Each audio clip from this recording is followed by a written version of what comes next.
प्यारे बच्चों, आपका स्वागत है। कक्षा 10 का पहला पाठ वास्तविक संख्याएं। वास्तविक संख्याएं जो कक्षा 10 का पहला पाठ आप पढ़ेंगे। वास्तविक संख्याएं किसे कहते हैं, हम पहले इस पर चर्चा करेंगे। जैसा कि आपने कक्षा 9th में पढ़ा है, प्रमेय संख्याएं और अप्रमेय संख्याएं। प्रमेय संख्याएं उन संख्याओं को कहते हैं जिन संख्याओं को हम भिन्न p बटे q के रूप में लिख सकते हैं। आप इसके बारे में खुद लिखिए, ये आपने 9th में पढ़ा था। प्रमेय संख्याएं उन संख्याओं को कहते हैं जिन्हें हम भिन्न p बटे q के रूप में लिख सकते हैं, जहाँ पर q बराबर नहीं है शून्य के।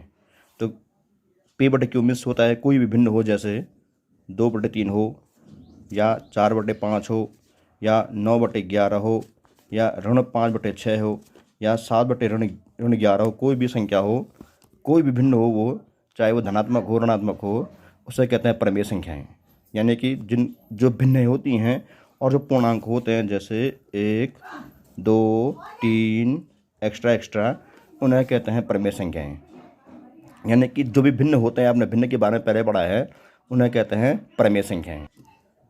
प्रमेय संख्याओं के बाद अप्रमेय संख्याएं। जिन संख्याओं को हम भिन्न p बटे q के रूप में लिख सकते हैं, उन्हें कहते हैं प्रमेय संख्याएं।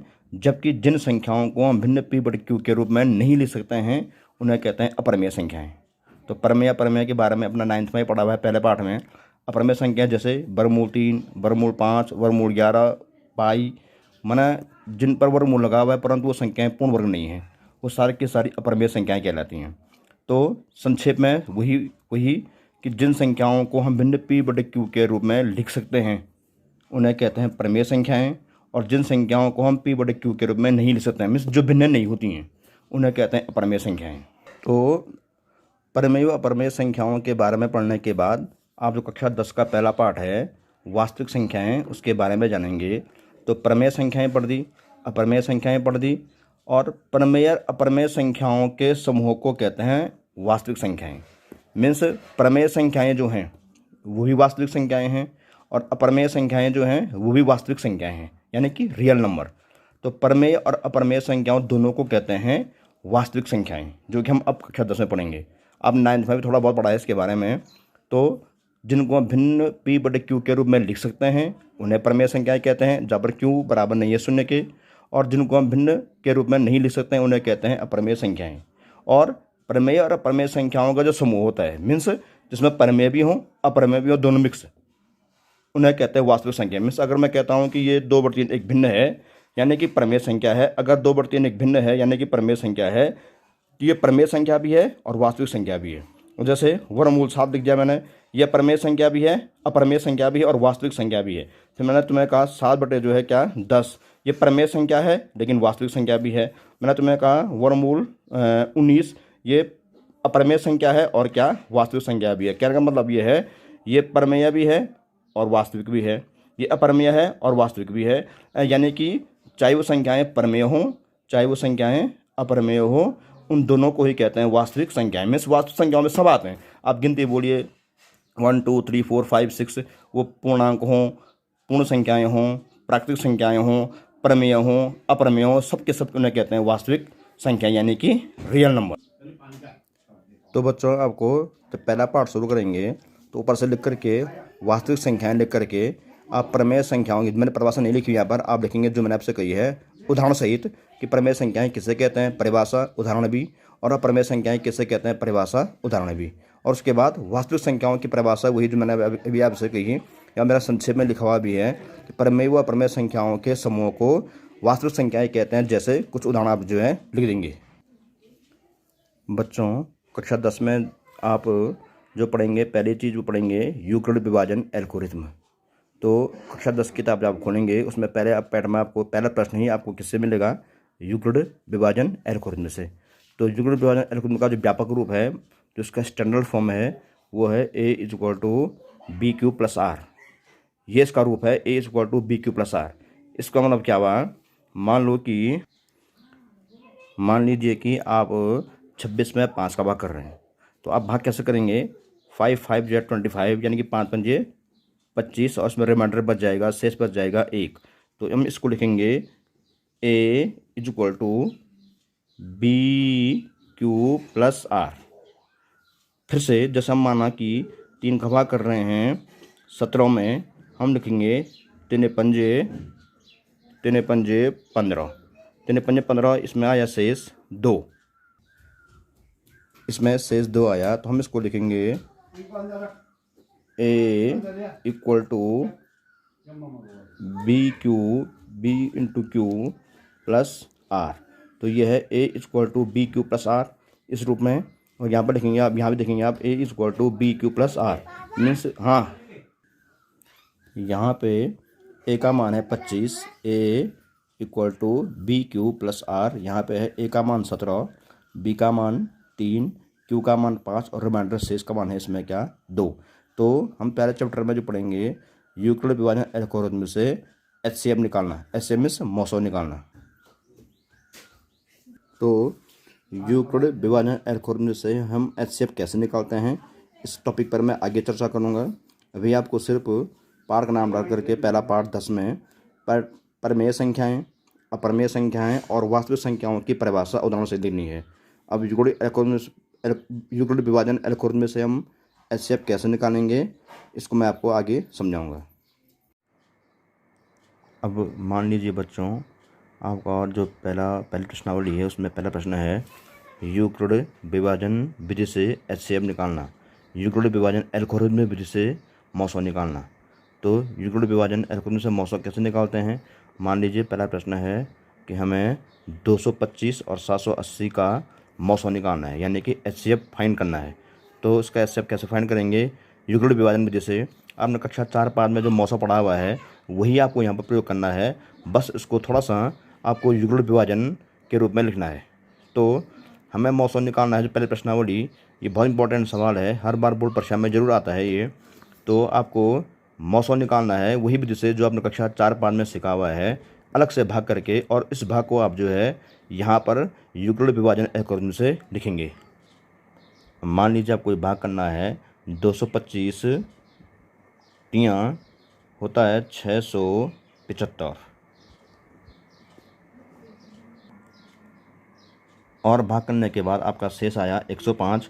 जो ये शेष आया 105, इसको आप इस तरह से जो आप पहले से करते आ रहे हैं इसको इस तरह बनाएंगे, और इस 225 को आप जो है यहाँ पे लिख देंगे जैसे आप पहले भी करते आए हुए हैं।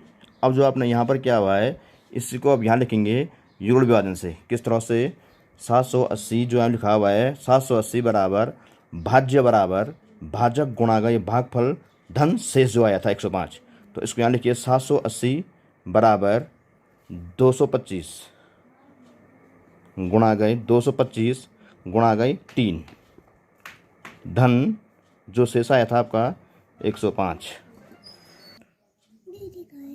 तो बच्चों हर बार जो भाग आप यहाँ कर रहे हैं आप उसको यहाँ लिखते जा रहे हैं। जैसे यहाँ पर आपने किसका भाग किया, 225 में भाग किया, तो 225 को यहाँ लिखो 225 बराबर, अब यहाँ आएगा 105, 105 गुणा गए। अब पहले आपको यहाँ पर भाग करना पड़ेगा, फिर देना पड़ेगा कि क्या आ रहा है। फिर आपने यहाँ पर जो भाग किया 225 में जो भाग किया आपने 105 दूनी 210वां, और जब भाग करके जो शेष आया 15, फिर आपने इसको यहाँ लिख दिया युग्ल विभाजन के रूप में।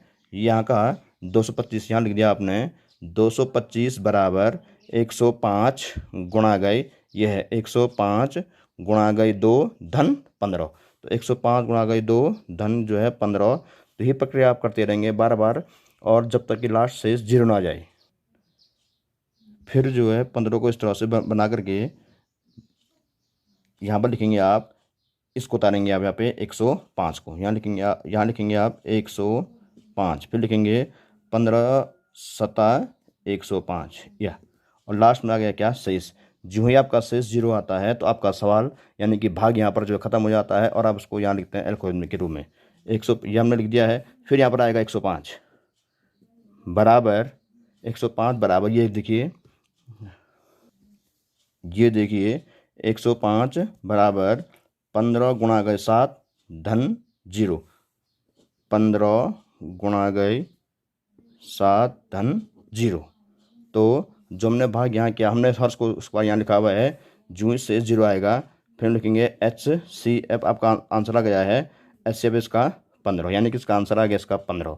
तो आपने यहाँ पर भाग किया मौसम निकालने के लिए, और उस भाग को यहाँ पर इसको बोलते हैं यूक्लिड एल्गोरिथम मेथड।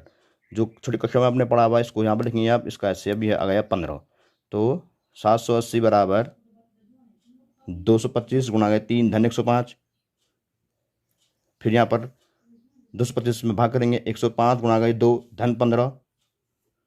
फिर उसके बाद लास्ट में 105 बराबर 15 गुणा 7 धन 0। फिर से मान लीजिए क्वेश्चन नंबर 2 है कि 275 और 1562 का HCF यानी कि 900 युगल विभाजन एल्गोरिथम से ज्ञात कीजिए। फिर उसी प्रश्न की तरह प्रश्न और एक की तरह ये भी करेंगे कि हमें छोटी संख्या का भाग देना है बड़ी संख्या में। यहाँ जैसा आप करते आए हैं 275 का भाग देंगे आप 1562 में, तो ये भाग गया है 5 बार। तो हमने जब भाग किया तो ये भाग गया 5 बार। यहाँ शेष आया खड़ा करके 187। तो आप इसका प्रयोग अब यहाँ करेंगे 1562 बराबर 275 ये गुणा गए 5 धन 187 जो आप डेली करते हैं A=BQ+R, यानी कि भाज्य बराबर भाजक गुणा गए भागफल धन शेषफल। और आप यही भाग करते जाएंगे और उसको यहाँ लिखते जाएंगे।